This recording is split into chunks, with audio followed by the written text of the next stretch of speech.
Hey HTDA and welcome back to Satisfactory. And as our first Christmas presents are dropping in on the facility we built over the last few episodes, it is time to continue our bite-sized run.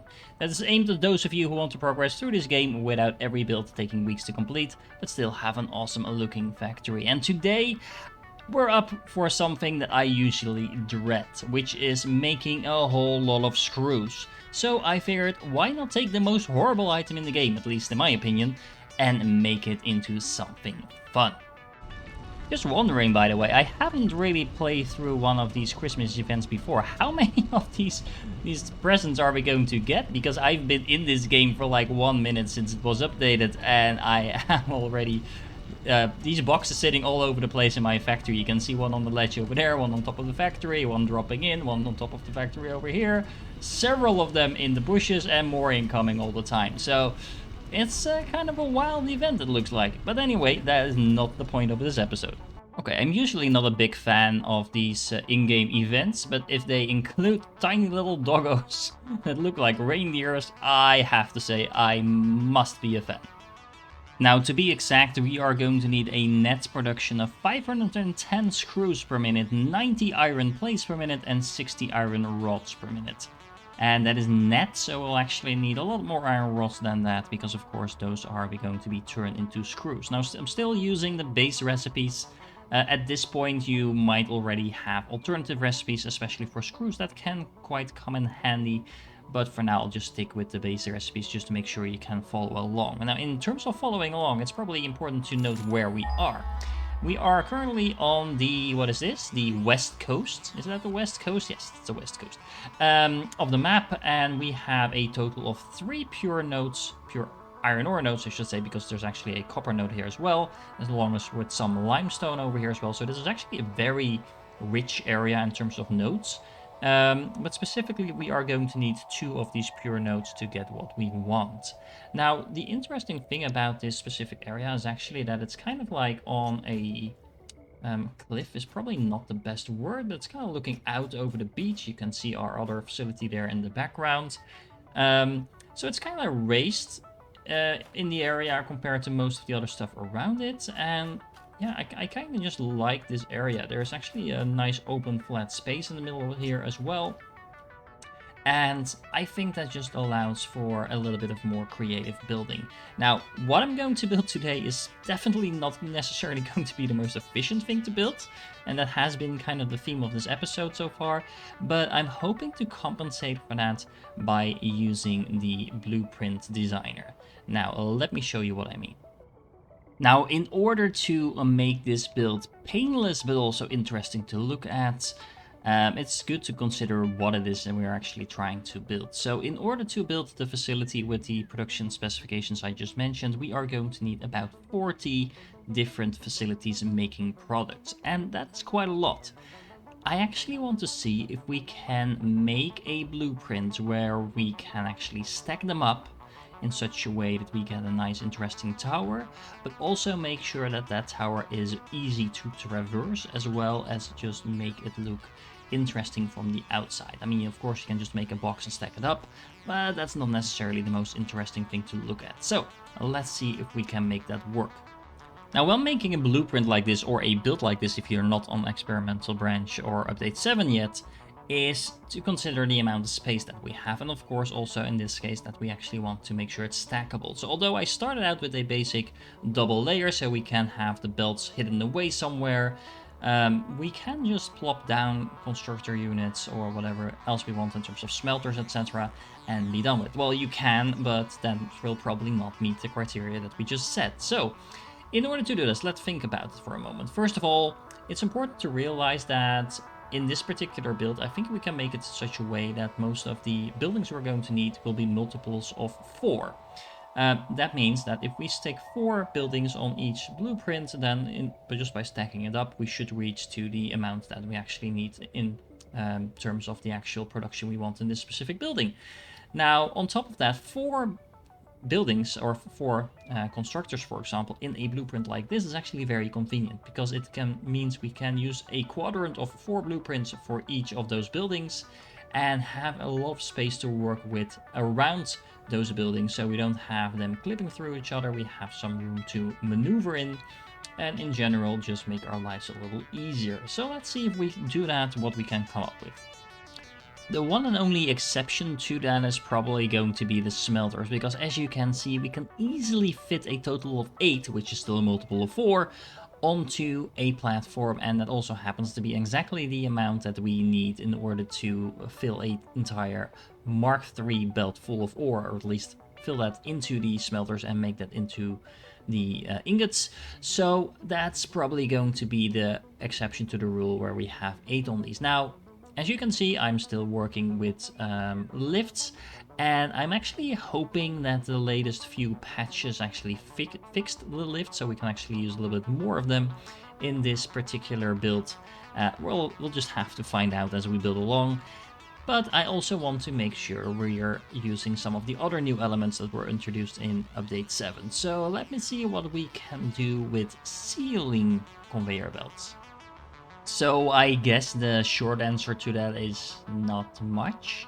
The thing with ceiling mounts is, even though they're very nicely implemented because they will automatically snap to the ceiling if you get close to stuff like that, is that they don't necessarily make a lot of sense in a blueprint, for the simple reason that in order to get anything attached to the ceiling, you'll still need to actually bring the stuff up there. And that means doing something like this, where you have these lifts snapping into the mergers, and the mergers then combining into a belt. But at that point, you don't really need the ceiling mounts anymore.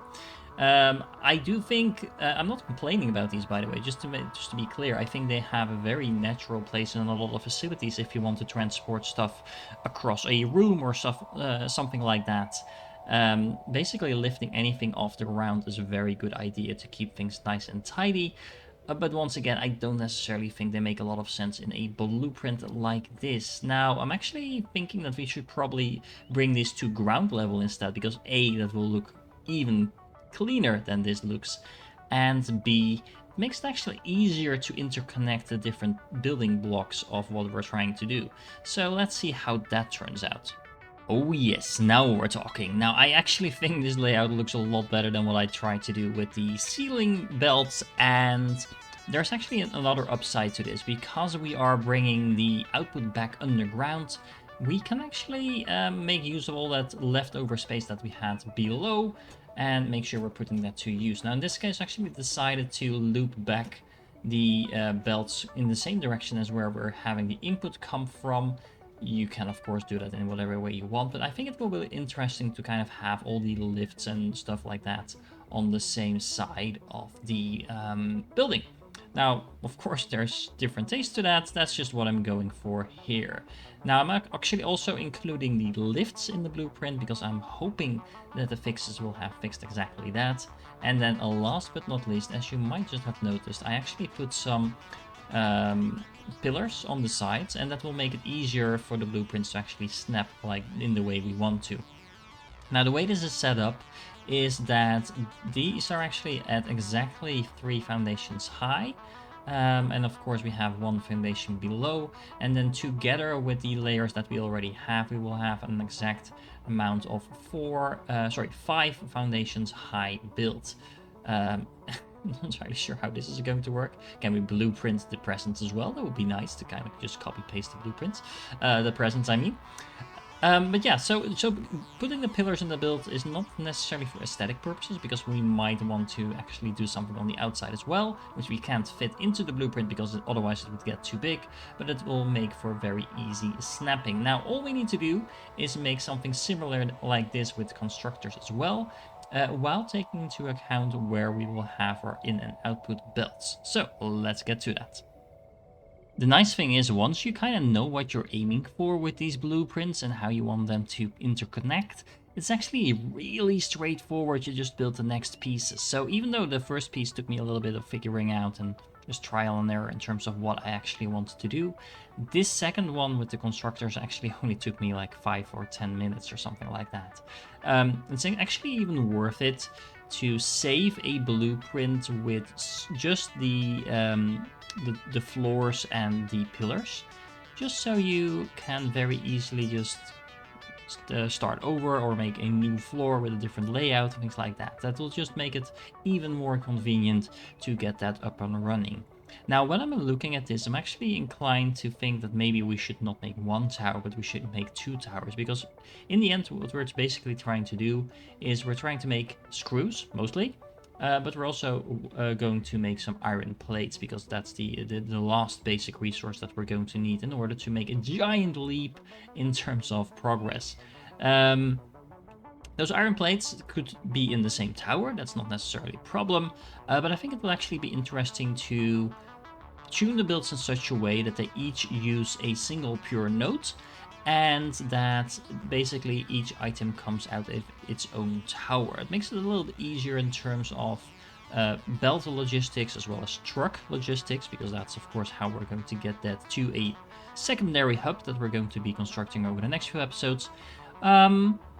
Yeah, let's just see how that works out and if these things are actually going to stack like we want them to. Okay, so here's the plan. We have 2 mining locations with each a pure iron node, so one on the left over there and then one on the right over here.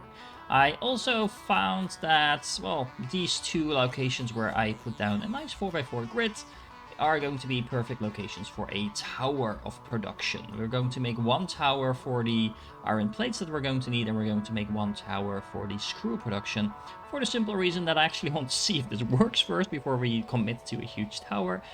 For that reason, we'll also be starting with the smaller of the 2, because the iron plate tower is going to be a lot smaller than the one that's going to make the screws and the iron rods. And since we're using 2 nodes, we're definitely going to need more than 1, unless we scale it up and make things more complicated than they need to be.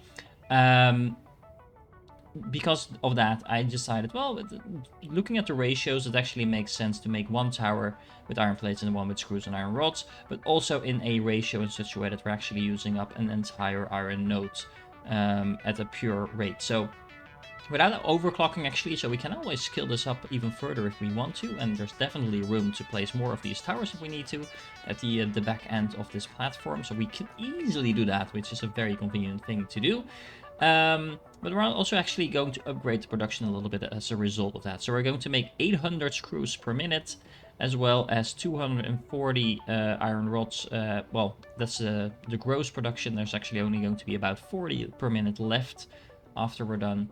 But we're also going to be producing 160 iron plates per minute. So 800 screws, 160 iron plates, and 40 iron rods will be the net production of the things we're going to be building. Speaking of which, let's see if this actually works, because I have no idea.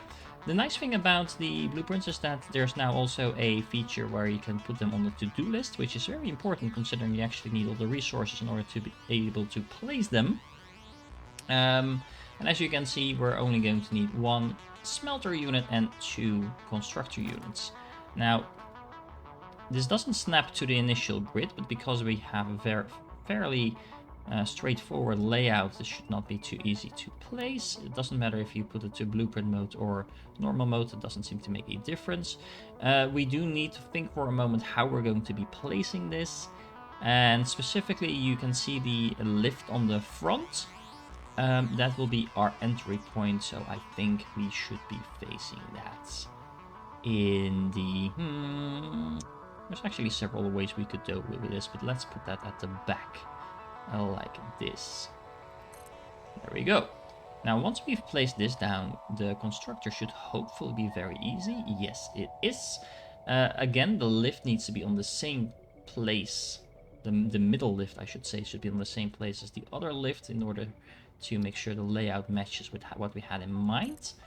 And then we can just place that down twice. There we go. And voila, we have an entire building almost up and running, including a lot of power poles, and lifts and stuff like that.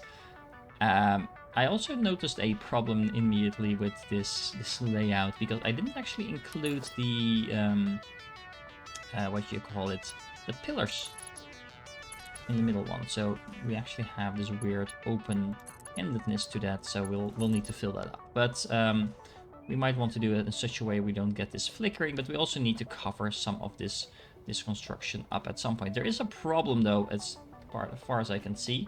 These lifts on the bottom seem to have come out pretty well. If they function is something we'll need to find out, but these seem to be working pretty nicely. I can just drill a hole in here for a moment though. As you can see, I'm not entirely sure what's going on over here with these lifts, but these are definitely not coming out of the blueprint as intended. Now, I noticed someone saying in the comments that this might have been an issue with mods or whatever, but this has been a problem on the experimental branch. I'm not using any mods whatsoever. I didn't copy someone else's blueprints either. I mean, these are obviously my own blueprints. You saw me build them. So I'm not entirely sure why this is still going wrong. It's a shame they haven't fixed this, but this doesn't mean that I'm going to have to manually place the top lifts. Apparently the bottom ones seem to be fine. So that's going to be a little bit of work. So first of all, the pillar issue is very easy to fix by just adding a pillar that will fit exactly between the main floor and the bottom floor, so that will fill that gap up easily without any flickering with things overlapping. And of course I'm now doing this manually, but you should probably do that in your blueprints, especially if you notice something like this. And again, this is why we're making this small tower first, because in the second tower we can make sure we don't have to do this manual, but just include it in the blueprint. Or alternatively, before you start placing blueprints, it's a very good habit to make sure you make a save, because if it turns out you're placing them wrong or you missed a detail like this, you can actually load, edit in, and then just place that with these details included. A second detail I just realized might be useful to include in your blueprint is the power nodes.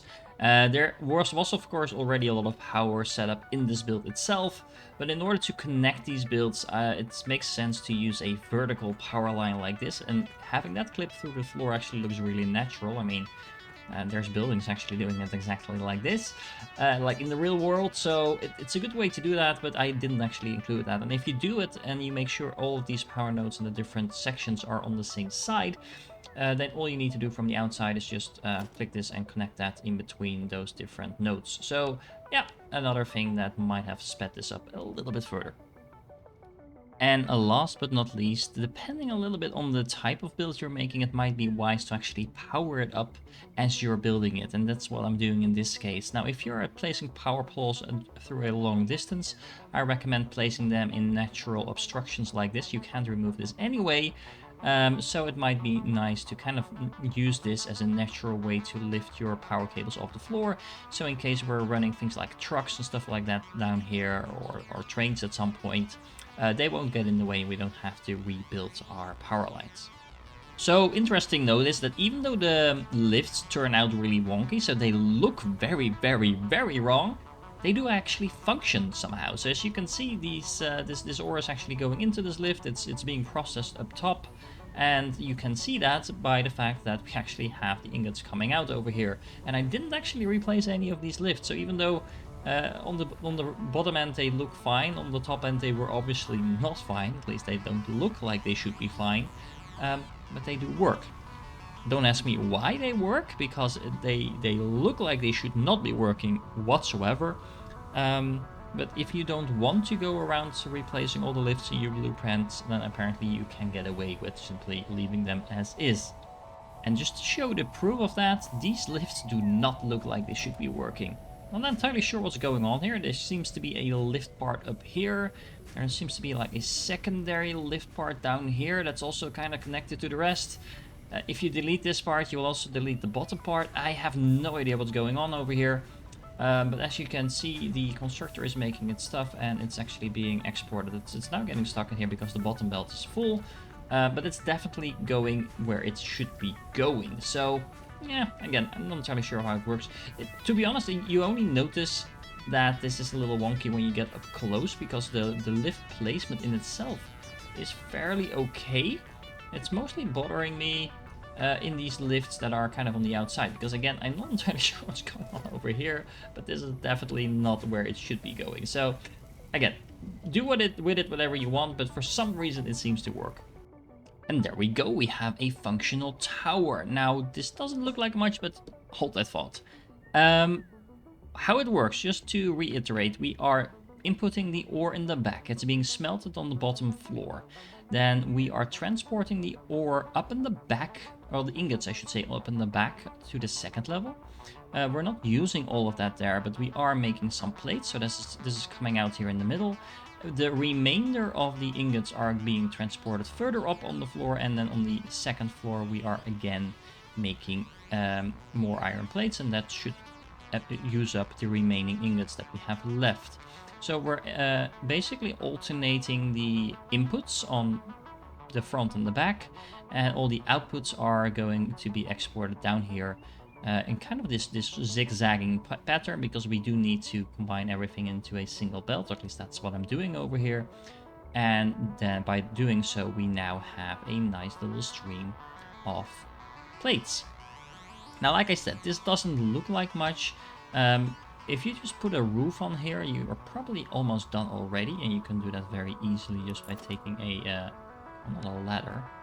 Let's see, we want a foundation, and just placing one of them on top over here, and then just dragging it down there. That would make a very nice looking roof. It's very straightforward to build, so if you want to be quick and effective, that's definitely a way to go. Let's see if we can make it look a little bit more interesting. For example, something like this. Now you can definitely make more complicated patterns, you can wall everything in, but I, as you might have noticed by now, prefer a simple but elegant type of structure. And I also, I'm really digging this whole open factory type of a look, where you don't wall everything in, because that I find that makes things look very blocky and artificial really quickly, and of course artificial in the way that it doesn't look very natural like a building would look. And if you leave it open, not only do I think it looks more interesting because you can actually see the factories at work, it's actually easier and faster to do as well, so it's like a win-win type of situation. But adding in a few subtle details does really make a difference. So what I've done over here, I did wall in the levels where the actual output and throughput is, with all those mergers and splitters. As you can see, we have a triangular open shape in the middle where the mergers are coming out, or the belts are coming out, because we don't have a nice wall version of that to go with. But in the side sections where we are transporting the ingots upwards, you can actually see the lifts coming out through a open hole in the wall, and you can actually see it from this angle, but there's the natural hole thing. You don't necessarily actually need it, because as you can tell, you can barely see that it's happening. You could actually just have the lift go straight through the wall, and it would look almost the same. So from that perspective, I'm not entirely sure that's needed, but there is an actual hole in the wall there, so physics are not being offended by that. Yeah, and all in all, I think this looks fairly good. It's very simple. If you look at it from the side, it's closed up there, so this looks very straightforward. There's actually this pillar clipping into our building, but in such a way that it almost looks intentional. It was not, by the way. I won't take credit for that. I actually didn't notice that this clip is kind of sticking out. But it doesn't actually collide with anything, so I figured, why not just leave it in there? And this way, the cliff actually kind of peeks into the building. Not entirely sure if you can see. Yeah, so from this side, you can see it peeks into the building. It doesn't actually clip with anything. It doesn't even clip with the lift we have over here. It actually fits right under there. So that's just a nice little detail that happened to come along. And yeah, we have another one of those triangular shapes over here. This stairs should actually be removed, because I have no reason to ever go back up there. And we have the same thing going on here with the lift. So all in all, I think this makes for a very nice and tidy build. And yeah, I mean, you can of course do that differently if you want. That's the nice thing about these blueprints. If you don't include anything like walls in there, because that leaves it open for your interpretation, and you can make different types of pillars like this, or sorry, towers like this, but still use the same blueprints to build the base structure, and then just add the walling in outside. Now, it starts to rain, it's getting dark, so I think that's a signal to end this episode. What I do want to do, because of course we have a second tower to build, and I also want to kind of play around with this whole area over here in terms of what we're going to do with the truck. So I think that's a very nice way to kind of see, like, okay, we've completed tower 1, we have the basic structure set up.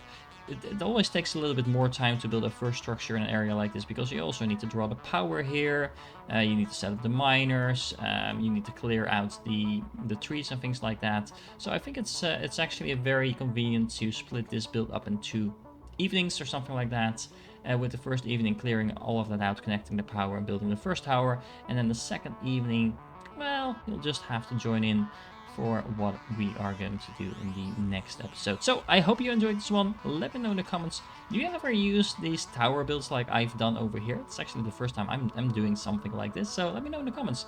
How high do you build your towers?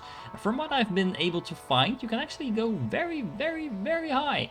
I'm not entirely sure if that's necessarily a good idea, but you can. So let me know in the comments, do you actually do that? Did you enjoy this episode? If you haven't done so, please consider liking and subscribing if you're still here. And I definitely hope to catch you in the next one.